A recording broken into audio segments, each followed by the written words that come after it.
Because দেখো কোথায় চলে আসছে, আমার উপরেই চলে আসো না। তো ভালো রোড পেয়ে তো টানাটানি চালু করে দিব। এখন আর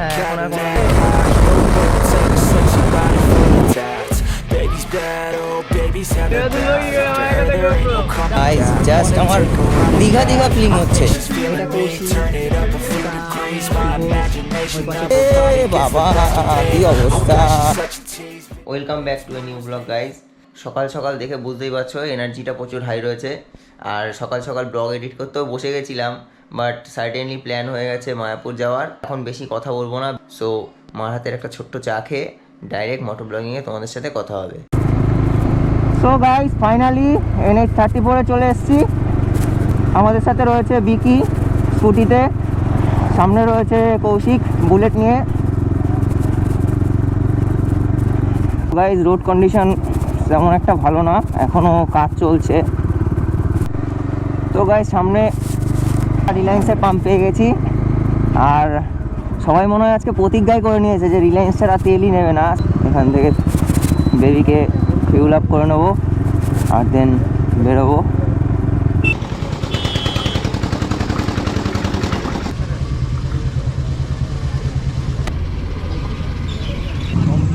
हम निकल पड़े हैं मायापुर की ओर। চলে এসেছি রানাঘাট গেটের কাছাকাছি। মায়াপুর যাওয়ার সব থেকে বেস্ট রুট হলো আমরা NH34 ধরে রানাঘাট পর্যন্ত আসলাম, আর দেন এখান থেকে আইচতলা দিয়ে আমরা যাব কৃষ্ণনগর বাইপাস হয়ে সোজা কৃষ্ণনগর। দেখো ভাই জাম, দেখো রানাঘাট রেলগেটে সোজা সামনে চলে যাব, না হলে ভাই সত্যি সত্যি ভাই মাথা খারাপ করে দেবে। সো জামটা দেখো, জাস্ট মানে কি বলবো, মাথা খারাপ করে দেওয়ার মতন জাম। আর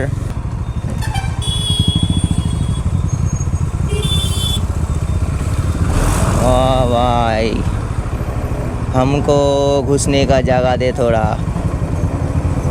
গাড়ির মাঝখানে পড়ে গেছি। কৌশিক চলে এসছে, বিকিও চলে এসছে, প্রিয় রাইডার একেবারে। তো রানাঘাট চুনি নদীর ব্রিজ ক্রস করছি, আমরা ঢুকে গেলাম কৃষ্ণনগর বাইপাস। তো এটাকে আইসতলা বলে।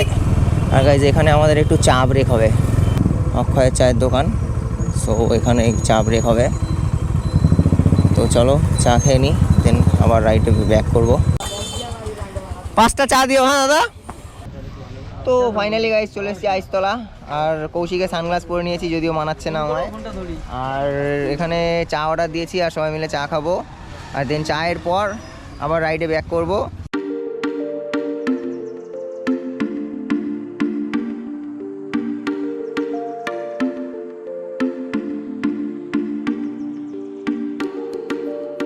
সকালের এই চাটার জাস্ট একটা আমেজই আলাদা, জাস্ট বাও, কিছু বলার নেই। তো চাটা খেয়ে নিই, দেন তারপর রাইডে বেরোবো আবার। মোটামুটি বাতকুল্লা ঢুকে গেছি। আর রাইডাররা আমার খুব ভালো, সব আমাকে ছেড়ে যে যে যার যার মতন চলে গেছে। অ্যাকচুয়ালি ওরা দুজন আর আমি একা। আর ব্লগ শ্যুট করতে করতে আসছি, আর ওরা ফ্রি মাইন্ডে টানছে। মানে কি বলবো, এত ঠান্ডা লাগছিল সকালবেলা, মানে বলার মতন না। আর এখন এত গরম লাগছে, সেটাও বলার মতন না। মনেই হচ্ছে না যে আমরা শীতকালে বেরিয়েছি না গ্রীষ্মকালে বেরিয়েছি। আর দেখো এই কুকুর জিনিসটা আমার খুব ভয় লাগে, বিকজ যখন তখন হুটপাট করে সামনে চলে আসে। রোড খুব ভালো পেয়ে গেছি, ওভার স্পিড করবো না, 60-র মধ্যেই যাবো, বিকজ আমি মাইলেজ চেক করবো। डोमिनर भाव कितना देता है हमको, ये भी तो हमको देखना पड़ेगा। দেখো কোথায় চলে আসছে, আমার উপরেই চলে আসো না, কি আছে। हमारे सारे बंदे कहाँ गया, हम तो स्पॉट में थे ना। তো গাইজ আমি অনেকক্ষণ ধরে একা রাইড করছি, আর ওরা সবাই আগে চলে গেছে। আর এখন চলো ওদের ধরা যাক, না হলে ওরা সবাই বলবে আমি ব্যস্ত আমার মতন। সবাই একসাথে আসছি, তো সবার সাথেই যেতে হবে। তো চলো ওদের ধরি। I just wanna stay bad, stay mad, shit on my shoulder cause they treat me like an outcast. I ain't gonna take that, stay back. I'll be swinging hard till the hits come in all caps. I ain't gonna lay back, pray that someone's gonna help me. Ain't nobody like that. Look ভাই কি look, আর এই লুকটা দেখে ইচ্ছা করছে গান করি জিন্দেগি এক সফর সুহানা না না না না না না না না না। এডিট করার সময় এই গানটা আমি দিতেই পারতাম, বাট আমি দেবো না। ইউটিউব খুব দুষ্টু, কপিরাইট দিয়ে দেবে, সাথে সাথে কপিরাইট দিয়ে দেবে। সো গাইজ এটা মনেই থাক, খুব ভালো লাগছে। সো গাইজ আমরা জলঙ্গি সেতু পার করছি। আউ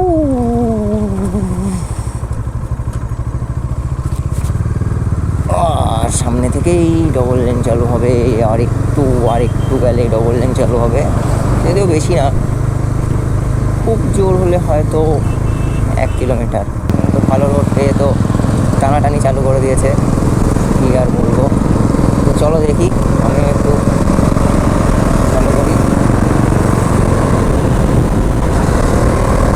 ও ডমিবা আওয়াজ তো আচ্ছা গায়ে, আওয়াজ তো আচ্ছা গায়ে। Chip on my shoulder cause they treat me like an outcast. I ain't gonna take that, stay back. I'll be swinging hard till the hits come in all caps. I ain't gonna lay back, pray that someone's gonna help me. Ain't nobody like that. I ain't gonna wait, that's all fact. Give me one shot and I'll never get the throne back. I'm sick of being cautious, I'ma go cause something, can't stop this. I'ma steal everybody's lane, call it shoplift. তো ওরা সবাই আগে চলে গেছে, আমি একটু ছবি তুললাম, নো ম্যাটার, ধরে নিচ্ছি এক্ষুনি। ফাইনালি মায়াপুর পৌঁছে গেছি। Oh man, just look at the view. এখান থেকে মন্দিরটা পুরো খুব সুন্দরভাবে দেখা যাচ্ছে, জাস্ট সুপার। পার্কিং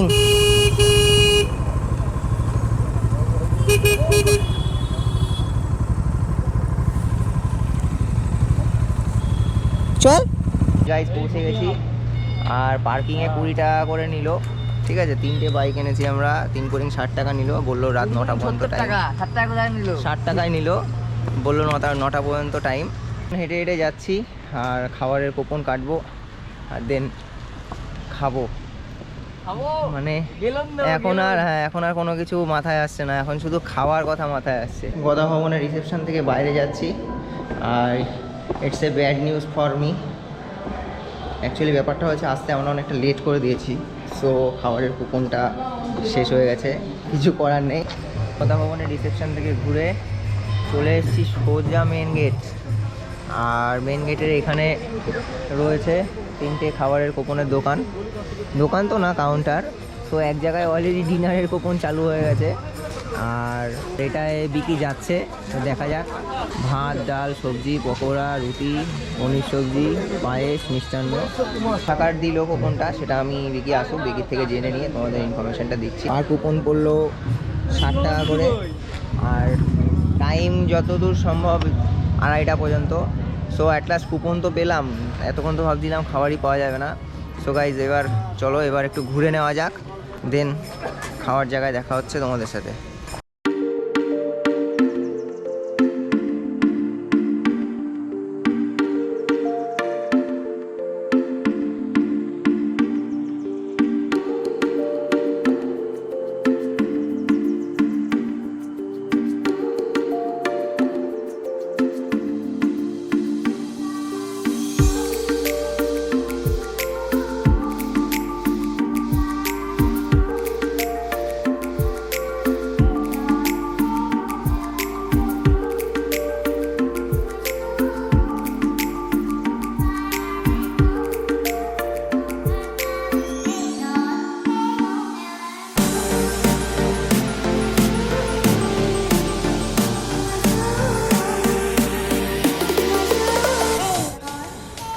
তো গাইজ ফাইনালি দেখতে পাচ্ছ, ওটা হলো আমাদের মেন মন্দির, আর এখনও পর্যন্ত কমপ্লিট হয়নি।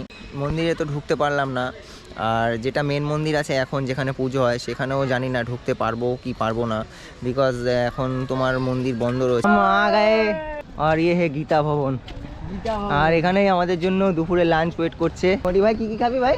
সবই খাবো। ঠিকই বল, পকোড়া টকোড়া সবই খাবো, রুটি ভাত সব খাবি।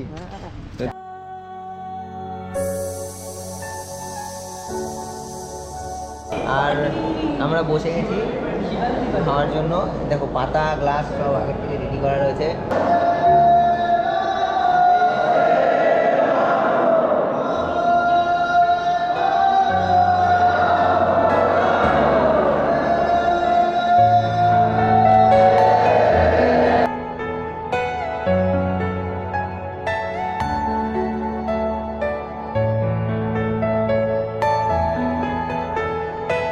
মেকি যা খাচ্ছে একদম সবারটা উসুল করে নিয়ে খাচ্ছে। আর আমরা হরে কৃষ্ণ এখন হেঁটে হেঁটে যাচ্ছি গোশালার দিকে। আর সূর্য মামাও আস্তে আস্তে অস্ত্র যাওয়ার দিকে প্রস্তুতি নিয়ে নিয়েছে। গোশালায় চলে এসেছি। এটা কৌশিক, ওটা আমি, শুভ, ওই পাশেরটা গুড্ডু, আর তারপর আছে শুভম। তো এখানে আমরা সবাই আছি সো কলড বিকজ বাড়িতে আমার মা আমার এই বলে আর ওদেরও তাই বলে, ওই জন্য সেটাই বললাম। আর তাছাড়া যদি তোমরা অরিজিনাল নাম জানতে চাও তো রাধা আছে, সীতা আছে, গীতা আছে, ভাগিনা, কি বলবো তোমাদের, 500-র ওপরে গরু রয়েছে এখানে। আর পরিচর্যা করার লোকও রয়েছে না হলো 100-র ওপরে। এই দোকানগুলো হলো যে এখানে যে গরু আছে, তো এখানের গরুর থেকে যে সমস্ত দুধ বেরোয়, দুধ থেকে মাখন, ঘি, দই যা যা তৈরি হয়, তো এই সবগুলোতে বিক্রি হয়। লস্যি নিয়ে নিয়েছি 30 টাকা করে গ্লাস, খাঁটি দুধের গোশালার। সো খেয়ে দেখবো টেস্টটা কেমন।